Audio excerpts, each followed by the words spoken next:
Hello friends, hope all of you are doing well.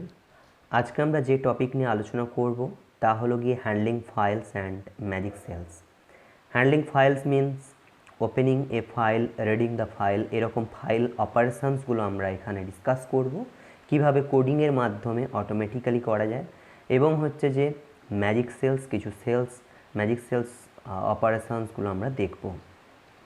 তো first of all PWD এই কোডটাকে যদি আমরা run করাই তাহলে আমরা কি পাচ্ছি না ওয়ার্কিং ডিরেক্টরিটা পাচ্ছি, কারেন্ট ওয়ার্কিং ডিরেক্টরি এটা। এইখানে আমরা অ্যাকচুয়ালি আছি C drive users activity coding Python, just এইখানে অ্যাকচুয়ালি আমরা আছি। আমরা এইখানে handling files and magic cells এই নোটবুকটাকে আমরা এই আর ফাইল লোকেশানে অ্যাকচুয়ালি আমরা রান করাচ্ছি। পাইথনের ইনসাইড পাইথনের মধ্যে এই নোটবুকটা আমাদের আছে। তাহলে ডিরেক্টরিটা, কারেন্ট ওয়ার্কিং ডিরেক্টরিটা এর মাধ্যমে পাওয়া যায়। নেক্সট হলো গিয়ে ওপেনিং এ ফাইল। সাপোজ আমরা একটা ফাইল ওপেন করতে যাচ্ছি, তার জন্য এখানে কমান্ড আমরা দেব file equal to open demo4.txt, suppose এটা। তো এখানে কি দিল না, এরর দিল। এররটা হচ্ছে ফাইল নট ফাউন্ড এরর। কেন এটা? No such file or directory. Actually এই ফাইলটা demo4.txt এটা কিন্তু নেই আমাদের কাছে, তার সেই জন্য হচ্ছে এই এররটা দেখাচ্ছে। তাহলে এখানে আমরা একটা ফাইল, সাপোজ এখানে আমরা একটা ফাইল প্রথমে তৈরি করি। তো সেটা হচ্ছে কি নিউ, এবং আমরা টেক্সট ফাইল একটা তৈরি করতে যাচ্ছি। তো ম্যানুয়ালি এই ফাইলটাকে আমরা লিখছি জাস্ট রিড করার জন্য, আমরা দেখাচ্ছি রিড করার জন্য। তো demo.txt এখানে সাপোজ ক্রিয়েট হয়ে গেল। ওয়েলকাম এটা একটা লাইন দিলাম, এবং আরেকটা লাইন দিলাম প্রো কোডার আংটিভ, সাপোজ এটাকে আমরা সেভ করে নিলাম। তো নেক্সট আমরা দেখছি, এখন আমরা এইটাকে রান করাই। কী দেখাচ্ছে না demo.txt অ্যাকচুয়ালি এক্সিস্ট করে না। demo.txt এক্সটেনশানটা আমরা এখানে একই সঙ্গে দিলাম। তো দিয়ে সাপোজ আমরা সেভ করলাম। এখন যদি আমরা এটাকে রান করাই, নাও এটা এররটা রিমুভ হয়ে গেল, অর্থাৎ ফাইলটা কিন্তু এখানে আমরা ওপেন করতে পেরেছি। এইটা হচ্ছে ওপেনের কমান্ড। Open file name, open then file name, এবং that file name should be within single quote. এখানে ফাইল হচ্ছে যে ফাইল হ্যান্ডলার হিসেবে কাজ করে, FILE, এটা হচ্ছে ফাইল হ্যান্ডলার হিসেবে কাজ করছে। তো এটাকে আমরা ক্লোজ করবো কীভাবে, ফাইলটাকে এভাবে ফাইল ক্লোজ। তাহলে এইটা হচ্ছে আমাদের opening and closing A file. একটা ফাইলকে যখন আমরা ওপেন করব, অবভিয়াসলি এটা অবশ্যই আমাদেরকে ক্লোজ করতে হবে, এবং সেটাই প্রসিডিউরাল। তো নেক্সট হচ্ছে গিয়ে রিডিং দ্য ফাইল, কিভাবে আমরা ওই ফাইলটাকে রিড করব। এখন ফাইল হ্যান্ডলার হিসেবে এটাকে আমরা অলরেডি ক্লোজ করে দিয়েছি। এখন যদি আমরা এটাকে রিড করতে চাই তাহলে কিন্তু প্রবলেম, এরর দেখাবে। কেন না input output operation on closed file. Already file handler যেটা আমরা কিন্তু সেটাকে ক্লোজ করে দিয়েছি। তাহলে ওপেন করি প্রথমে, দেন হচ্ছে এটাকে আমরা রিড করার চেষ্টা করি। তার রিড হয়েছে। তাহলে তার ফার্স্ট লাইনে ছিল ওয়েলকাম, এবং \n আছে, এই জন্য সেকেন্ড লাইন। তাহলে তার মানে সেকেন্ড লাইন, তারপর হচ্ছে যে প্রোকোডার আংটিভ, এটা হচ্ছে সেকেন্ড লাইনে আছে। তো নেক্সট হচ্ছে গিয়ে আমরা what happens if I again read. তাহলে যদি আমরা এগেন রিড করার চেষ্টা করি, দেখি কি হয়। অ্যাকচুয়ালি কিছুই আসছে না, কারণ কি অলরেডি রিড হয়ে গেছে, এবং হচ্ছে যে কার্সার অ্যাট দ্য এন্ড চলে গিয়েছে, সেই জন্য। তাহলে that means there is nothing else to read as the cursor goes to the end before. তো where the cursor goes at the very beginning. তাহলে এই কমান্ডটা যদি আমরা দিই file.60, তাতে কী হবে না কার্সারটা একেবারে শুরুতে আসবে। তার মানে যেখানে আমাদের এই টেক্সট ফাইলটা ছিল, আমরা যদি এটাকে ওপেন করি, তো এই টেক্সট ফাইলের মধ্যে আমরা দেখছি যে কার্সারটা এইখানে চলে আসছিল, এবং তার জন্য আর কিছু রিড করতে পারছিল না। নেক্সট হচ্ছে আমরা file.60 অর্থাৎ স্টার্টিংয়ে একদম কার্সারটাকে নিয়ে গেছি, এই যে ফাইল ডট 60, তার মানে হচ্ছে যে এটা একদম এই শুরুতে আসবে, এখানে আসবে কার্সারটা। তো নেক্সট যদি আমরা এটাকে রান করাই, প্রিন্ট ফাইল ডট রিড, এটা কিন্তু রেজাল্ট দেবে আমাদেরকে ওয়েলকাম প্রোকাডার আংটি। এবার লাইন বাই লাইন প্রিন্ট হলো এক্ষেত্রে এই কারণেই, কারণ এই যে ব্যাকস্ল্যাশ এন রিড করার সময় কি হচ্ছে, নিউ লাইন ক্যারেক্টারটাকেও রিড করবে অবশ্যই, তা না হলে আমাদের নিউ লাইন্সগুলো বোঝা সম্ভব হতো না। তাহলে সেই জন্য ফাইলে কি হয়েছে, যখন আমরা প্রিন্ট করাচ্ছি ফাইল ডট রিড, তখন কিন্তু আমাদেরকে যেরকম লাইন বাই লাইন ফাইলে ছিল এই যে এখানটায়, সেভাবেই কিন্তু এখানে আমাদের প্রিন্ট হয়ে গেছে রেজাল্টগুলো। নেক্সট হচ্ছে আমাদের অবশ্যই কী করতে হবে, ফাইলটাকে ক্লোজ করতে হবে। ফাইল হ্যান্ডলার দিয়ে আমরা ওই ফাইলটাকে ক্লোজ করে দিলাম।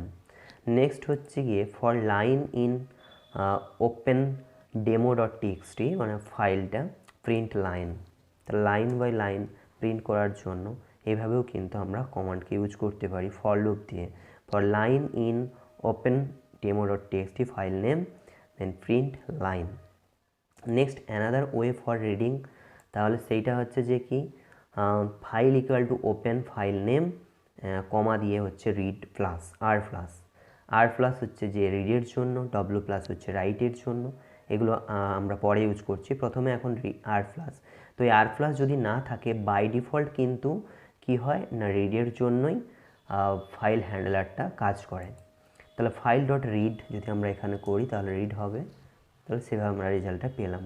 নেক্সট হচ্ছে আমরা যদি দেখি ওই যে হ্যান্ডলার যেটা আছে, তো সেটা এখানে শো করছে টেক্সট ইনপুট আউটপুট র্যাপার হিসেবে। তো এখন আমরা ফাইলটাকে ক্লোজ করে দিলাম। নেক্সট হচ্ছে another way for reading, file reading হচ্ছে উইথ কমান্ড দিয়ে, উইথ অ্যাজ, কীরকম না, with open demo dot TXT comma দিয়ে আর হচ্ছে রিডিংয়ের জন্য as F, then print F dot read, then আমরা ক্লোজ করে দিচ্ছি ফাইলটাকে। তাহলে এতেও আমরা রেজাল্ট পাচ্ছি, এটাও একটা ওয়ে। নেক্সট হচ্ছে যে রাইটিং এ ফাইল, কীভাবে আমরা রাইট করব। তাহলে এর আগে আমরা দেখেছি কীভাবে রিড করা যায়, অলরেডি একটা ফাইল আছে সেটাকে আমরা কীভাবে রিড করছি সেটা আমরা দেখেছি। এখন আমরা দেখব যে কীভাবে রাইট করা যায়, লেখা যাবে। একটা ফাইলকে আমরা ওপেন করব, তার মধ্যে লিখব, অটোমেটিক্যালি লিখবো এবং পাইথন কোড দিয়ে, ম্যানুয়ালি না। যেটা আমরা এখন এই ফাইলটাকে যখন ক্রিয়েট করছিলাম তখন ম্যানুয়ালি এখানে লিখেছিলাম সব। তো এটা না করে ফাইলটাকে ওপেন করেছিলাম, সেভ করেছিলাম, এই সমস্ত না করে এখানে কমান্ড কি থ্রু ডিরেক্ট আমরা কিন্তু পাইথন কোড দিয়ে লিখব। এগুলোর প্রচুর ইউজ আছে, কারণ এর পরবর্তীকালে যখন আমরা প্রজেক্ট তৈরি করব তখন কিন্তু এই সমস্ত অপারেশনস আমাদেরকে অবশ্যই ইউজ করতে হবে। File replace new character with W or W plus, তাহলে আমাদেরকে এটা হচ্ছে রাইটের জন্য এটা ইউজ করতে হবে, ফাইল নেম দেন ডব্লু আর ডব্লু প্লাস। অবশ্যই সবগুলোই কিন্তু এখানে আমরা দেখতে পাচ্ছি সিঙ্গেল কোড দিয়ে ইনক্লুড করা আছে। তো ফাইল হ্যান্ডলার এখানে তৈরি হলো, ফাইল ইকুয়াল টু ওপেন এটা। নেক্সট হচ্ছে যে file dot right first line, তাহলে এটা আমরা একটা স্ট্রিং দিলাম এবং বললাম যে ওই demo one dot TXT, already কিন্তু এখানে ডেমো ওয়ান ডট টিএক্সটি বলে কিন্তু ফাইলটা নেই, ডেমো ওয়ান ডট টিএক্সটি নেই, ডেমো ডট টিএক্সটি আছে but demo one dot TXT নেই। ওটা আমরা হচ্ছে কোডকে থ্রু কী করবো, একটা ফাইল ক্রিয়েট করব অটোমেটিক্যালি এবং সেখানে আমরা লিখব যে এই স্ট্রিংটা ফার্স্ট লাইন বলে। তো রান করালাম এখানে, এইটা হচ্ছে 11 হচ্ছে যে স্ট্রিংটার লেন্থ অ্যাকচুয়ালি দেয় 1 2 3 4 5 6 7 8 9 10 11, 11 হচ্ছে যে যেই স্ট্রিংটা আমরা লিখলাম তার লেন্থ। তাহলে আমরা দেখি যে লেখা হয়েছে কিনা এক্স্যাক্টলি, এই যে এখানে এসে গেছে ফাইলটা আমাদের demo1 ডট টিএক্সটি। তাহলে এখন কিন্তু ফাইলটা এখানে কিন্তু ফাইলটা হচ্ছে যে ওপেন হয়েছে, বাট এখানে আমরা কিন্তু লেখার চেষ্টা করেছি, বাট এখনও কিন্তু আমাদেরকে শো করেনি। কেন শো করেনি আমরা দেখছি। File dot seek to suppose file dot read, তাহলে এটাকে আমাদেরকে দেখাচ্ছে এইটা। তো এটা আমরা এক্সপ্লেনেশনে আসছি। প্রথমে হচ্ছে যে ওই ফাইল হ্যান্ডলার ক্লোজ করতে হবে। ক্লোজ করার পরে যদি আমরা এটাকে রিফ্রেশ করি, এখন কিন্তু আমরা দেখতে পাচ্ছি যে লেখাটা হয়ে গেছে। তাহলে ফাইল অবশ্যই আমাদেরকে যেমন ওপেন করতে হবে, যখন আমরা ওপেন করছি সেরকমই ক্লোজ করতে হবে, তবেই একটা ফাইল অপারেশন কিন্তু কমপ্লিটলি এখানে ডান হবে।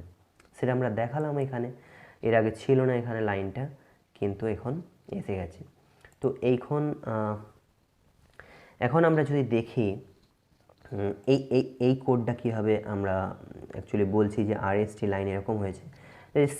সিক কমান্ড যেটা ফাইল ডট সিক টু, ওর যেটি কার্সারটা হচ্ছে 2 পজিশানে যাবে। 2 পজিশান মানে এখানে 0 পজিশানে এফ আছে, 1 পজিশানে আই আছে, 2 পজিশানে কী আছে, আর আছে। তাহলে আর থেকে বাকিটা সেটাই প্রিন্ট হবে। এই যে এখানে আর থেকে বাকিটা প্রিন্ট হয়ে গেছে, রিড হয়ে গেছে, ফাইল ডট রিড, জাস্ট এটাই।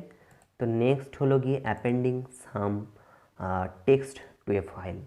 তাহলে এখন এই যে অপারেশানটা আমরা দেখালাম, এখানে কী ছিল, ফাইলটা ছিল না এবং আমরা হচ্ছে নিউলি ক্রিয়েট করে সেখানে লিখেছি। এবার হচ্ছে যে কী হবে, সাপোজ অলরেডি ফাইলটা আছে, সেখানে কিছু লেখা থাক না থাক, সেখানে আমরা কিছু অ্যাপেন্ড করব। অর্থাৎ যেগুলো লেখা আছে, আসলে যদি আমরা রাইট বলে কোনো একটা ফাইলকে ওপেন করি, তাহলে কি হয়, ওর মধ্যে যা লেখা থাকে বা যা স্ট্রিং যাই ভ্যালু থাক না কেন, ওটা কিন্তু আবার নিউলি লেখা হতে থাকে আমরা যখন লিখি কোডকে থ্রু। আর যখন অ্যাকচুয়ালি আমাদের ফাইলের মধ্যে যা আছে এরপরে যখন আমরা এক্সট্রা অ্যাপেন্ড করতে চাইব, তখন এই কমান্ডটা দিতে হবে। In the new line f equal to open demo1.txt, এই যে a প্লাস অ্যাপেন্ড প্লাস দিয়ে হচ্ছে f ডট রাইট বলে এখানে আমরা ব্যাকস্ল্যাশ ইন সেকেন্ড লাইন, অর্থাৎ নিউ লাইনে আমরা লিখবো সেকেন্ড লাইন। তাহলে এর আগে যেটা demo1.txt-তে আমাদের লেখা ছিল, যে ফার্স্ট লাইন লেখা ছিল। তাহলে নেক্সট হচ্ছে যে আমরা এটাকে ফাইলটাকে ওপেন করেছি এবং এটা লিখেছি নিউ লাইনে। f.60 যদি রিড করি, হ্যাঁ আমাদের অ্যাকচুয়ালি রিড হয়েছে। এখন আমাদের ক্লোজ করতে হবে। যদি আমরা এখানে ক্লোজ করি, ক্লোজ করার পর এখানে যদি আমরা রিফ্রেশ করি, তাহলে কিন্তু ওই স্ট্রিংটা এসে গেছে নিউ লাইনে, জাস্ট এটাই। তাহলে অ্যাপেন্ড করে দিলাম। অলরেডি আমাদের ফাইলটা ছিল demo1.txt, যার মধ্যে লেখা ছিল ফার্স্ট লাইন স্ট্রিংটা, এবং নেক্সট হচ্ছে যে আমরা আরেকটা স্ট্রিং এর মধ্যে অ্যাড করে দিলাম। আমরা নিউ কিছু লিখলাম ওই ফাইলটার মধ্যে।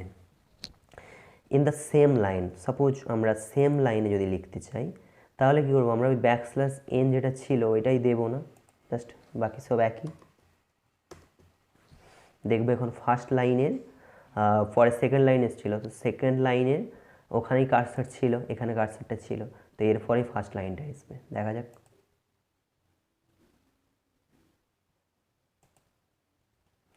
এখনো পর্যন্ত এখানে এসেনি, কারণ আচ্ছা, এটা হচ্ছে যে আমরা demo2.txt লিখে ফেলেছি। তো ঠিক আছে, এইটা আমরা ঠিক করছি, এটাকে demo1.txt আরেকবার রান করাচ্ছি। অবশ্যই ক্লোজ করতে হবে ফাইল হ্যান্ডলার, যেটা আমাদেরকে ক্লোজ করতে হবে। তো এখন যদি আমরা দেখি, তাহলে আমরা দেখতে পাচ্ছি যে সেকেন্ড লাইন, তার পাশে আবার ফার্স্ট লাইন এটা অ্যাড হয়ে গেল। তাহলে একই লাইনে কিন্তু আমরা লিখলাম। এখানে যে string input output, string and input output, string IO module implements in memory file like object. কীরকম, from IO import string input output. এখন আমরা একটা স্টেটমেন্ট দিলাম, how are you. Now F equal to string input output statement. তাহলে এখন এটা হচ্ছে যে কি হচ্ছে, in memory file like object. In memory file like অবজেক্টটা কীভাবে কাজ করে আমরা দেখছি। ইনপুট আউটপুট আইও থেকে আমাদেরকে স্ট্রিং আইওটাকে ইনপুট করতে হবে, এই মডিউলটাকে। দেন হচ্ছে যে আমরা ফাইল হ্যান্ডলার হিসেবে এটাকে নিলাম স্ট্রিং আইও স্টেটমেন্ট। তো এখন যদি আমরা এটাকে রিড করি, তাহলে কিন্তু আমাদেরকে এসে যাচ্ছে হাউ আর ইউ, রিড হয়ে যাচ্ছে। তা রাইট যদি আমরা করি, তাহলে হচ্ছে যে এই স্ট্রিংটা আমরা লিখেছি 12। তাহলে এখানে হচ্ছে যে কিন্তু আমরা নিউলি যদি আমরা এখানে বলি, এখানে কিন্তু কোনো ফাইল ম্যানুয়ালি যে সমস্ত ফাইলের আগে আমরা তৈরি করছিলাম ওরকমটা ঠিক না। এখানে কিন্তু in memory file like object তৈরি হচ্ছে, in memory file like object. যেটা পাইথন ইন্টারপ্রিটারকে থ্রু তৈরি হচ্ছে। এখন যদি আমরা রিসেট করি দ্য কার্সার, তাহলে কি হচ্ছে, এরপরে আমরা রিড করি the how are you new comment, তাহলে পরপর কিন্তু এখানে আমরা লিখতে পারলাম। হাউ আর ইউ প্রথমে ছিল, তো সেটা হচ্ছে যে স্ট্রিং আইও দিয়ে স্টেটমেন্টটাকে আমরা এখানে নিয়েছিলাম, রিড করেছিলাম, ওটা ছিল। তারপর হচ্ছে আবার আমরা লিখেছি F dot write new comment. Then আমরা যখন রিড করছি তাহলে আমরা দেখতে পাচ্ছি যে এটা আসছে, এটা যে in memory file like object হিসেবে এখানে কাজ করছে এফ। সাপোজ আমরা নিউ লাইনে যদি লিখতে চাই তাহলে হচ্ছে যে এইটা হচ্ছে আমরা ইউজ করতে পারি রাইট, এবং এইখানে আমরা একটা ব্যাকস্ল্যাশ এন দিয়ে দেবো, তাহলে রাইট হবে। দেন আমরা এটা দিতে হবে, আমাদের কার্সরটাকে সেট করাতে হবে, কন্ট্রোল ভি, দেন হচ্ছে আমরা রিড করব। তাহলে এখন যদি আমরা দেখি কিন্তু আমাদেরকে ওই জায়গাটা আমরা পাচ্ছি, এটা নিউ লাইন ক্যারেক্টার হিসেবে আছে। এটাকে যদি আমরা প্রিন্ট কমান্ড হিসেবে নেই তাহলে কিন্তু নিউ লাইনে ওটা প্রিন্ট হবে।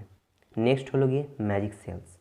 তো ম্যাজিক সেলসে আমরা যদি দেখি $% টাইম ইট, এটা কি করে না, অ্যাকচুয়ালি ওই সেলটার মধ্যে এক্সিকিউশানে কতটা টাইম লাগবে অন অ্যান এভারেজ সেটা কিন্তু হিসেব হবে।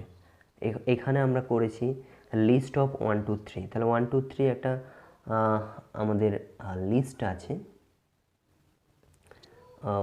সেইটা হচ্ছে যে কি করেছি আমরা তার সাম করেছি।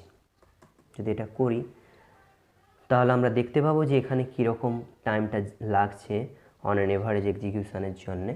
সেটা এখানে আমাদেরকে দিল এত ন্যানো সেকেন্ড, 552 ± 9.38 ন্যানো সেকেন্ড পার লুপ। তো এইখানে হচ্ছে 7 রানস নেওয়া আছে, যে এইটা হচ্ছে মিন ভ্যালু।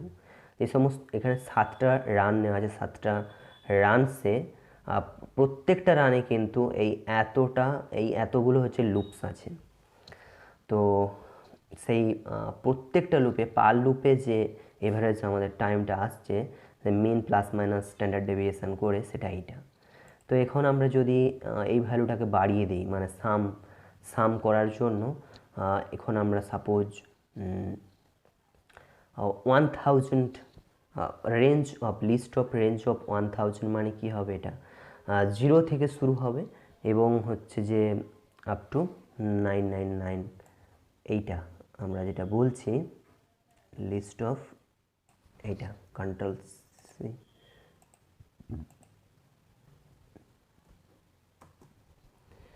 এটা 0 থেকে আমরা জানি যে এটা 0 থেকে কি হবে 999 আপ টু এই পর্যন্ত নেবে, আমরা অলরেডি জানি। তো এই লিস্টটা, তো এই লিস্টটাকে এখন আমরা কি করব, সাম করব। এই লিস্টের এলিমেন্ট যতগুলো 0 থেকে 999 999 পর্যন্ত সংখ্যার যোগটা করব, তাতে আমাদের কি টাইম যায় সেটা আমরা হিসেব করব। যে ম্যাজিক সেলসের এইভাবে কাজ হয়। তাহলে আমরা এইভাবে সময়টা পাচ্ছি, তাহলে নিঃসন্দেহে সময়টা কিন্তু বেড়ে গেছে, এটা ন্যানো সেকেন্ড ছিল, এখন এটা মাইক্রো সেকেন্ড হয়ে গেছে। নেক্সট হচ্ছে আমরা আরও বাড়ালাম সংখ্যা,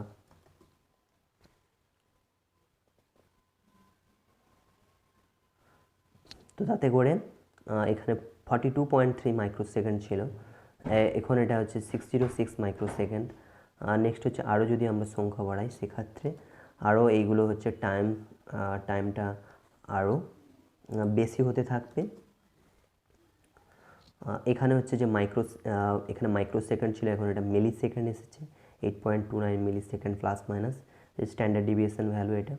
তো এই ক্ষেত্রে মিলি সেকেন্ড ভ্যালু আরও বেড়ে গেছে। তাহলে এইভাবে আমরা দেখতে পারি যে বেসিক্যালি আমাদের কোনো একটা সেল, এই একটা সেল 41 নাম্বার এই যে সেলটা, এই সেলটা হচ্ছে এক্সিকিউশনের জন্য কতটা টাইম লাগছে সেটা আমরা এক্সিকিউট করতে পারি। এটা সুবিধা হয়েছে এটাই, অনেক সময় আমাদেরকে কোড কম্পারিজন করতে হয়, কোন কোডটা হচ্ছে গিয়ে আমাদেরকে ফাস্টার রেজাল্ট দেয়, সেই কোডটা আমাদের নিতে হয়, এবং তার জন্য আমরা হচ্ছে এরকম ম্যাজিক সেল কিন্তু দিয়ে কম্পারিজন করতে পারি কোনটায় কতটা কী পরিমাণ টাইম যাচ্ছে। নেক্সট হচ্ছে যে double percent right file demo3.txt, এটাও একটা ম্যাজিক কমান্ড এখানে আছে, magic cell command, write file demo3.txt, এবং যেখানে লাইন 1 লাইন 2 পরপর লেখা হয়েছে। তো এর দ্বারা কিন্তু রাইটিং এটা হয়েছে। এখন demo3.txt এখানে কিন্তু ফাইলটা তৈরি হয়ে যাবে, জাস্ট সেকেন্ডস এখনই আমরা তৈরি করলাম এটাকে। আর এখানে যদি আমরা দেখি তো লাইন 1 লাইন 2 এভাবে লেখা হয়েছে। তাহলে in memory file like object এর আগে করেছিলাম, আবার ম্যাজিক সেল দিয়ে এখন আমরা ফাইল আমরা রাইট করতে পারি, সেটা হচ্ছে কমান্ড হচ্ছে double percent right file name. Next হলো গিয়ে database connectivity with Python interpreter. আমরা পাইথন কোডকে থ্রু পাইথন ইন্টারপ্রিটার এর সাথে ডেটাবেস আমরা কিন্তু কানেকশান এস্টাবলিশ করে দেখাবো এবং ডেটাবেস কিছু অপারেশনস আমরা সেখানে ইউজ করব। আশা করি বন্ধুরা শুরু থেকে তোমরা পাইথন প্লেলিস্টে ভিডিওসগুলো 1 বাই 1 ফলো করছো এবং তোমাদের কনসেপ্টসগুলো অনেক বেশি সহজ হচ্ছে এবং সিনট্যাক্সগুলো সহজে মনে রাখতে পারছো। Thank you, good bye.